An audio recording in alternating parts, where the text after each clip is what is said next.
I sometimes say jokingly that my mother is French, my father is Turkish, my husband is Canadian, and my daughter is Australian. And I am all of the above. I say it jokingly, but it's actually true. So here's a bit about my trajectory.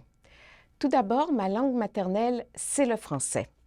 I grew up in Montreal, where my schooling alternated between the French system and the English system. I went to primary school in French, high school in English, CEGEP in French, and then I did my bachelor's and master's at McGill, so in English, and then my PhD in France. My master's degree was in computer science, and I worked a couple of years before I decided to do a PhD in France in cognitive science. My PhD specialized in the field of human-computer interaction, whose goal is really to design computer systems which are easy to use, easy to learn. This means that they are adapted to the way people think, the way people remember and process information, the way they solve problems, etc. Hence, the cognitive aspect to this.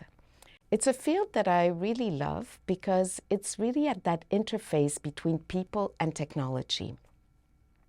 During my PhD, I specialized in verbal interaction with computers, meaning dialogue. At the time, the technology for speech understanding and speech production by computers was in its infancy. There were no operational systems at all.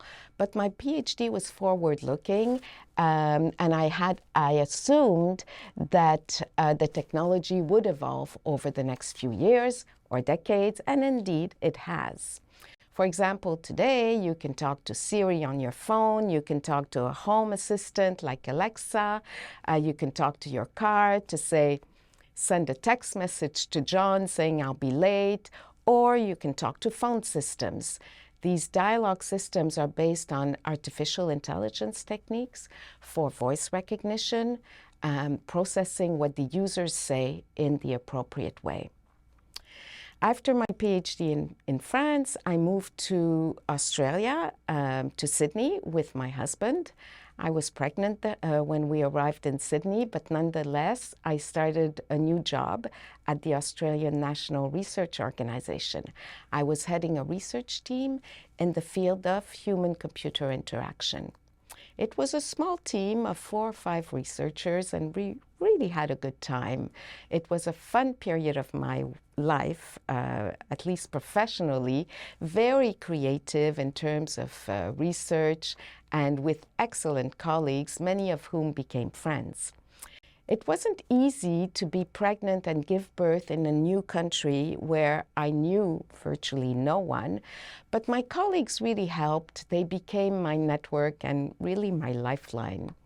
So then, after 6 years in Sydney, I moved back to Montreal with my husband and our daughter. And in Montreal, I mostly worked for an American company specialized in speech recognition and AI, or artificial intelligence-based dialogue systems. I worked for them for 20 years, and then I retired and joined MCLL, and here I am.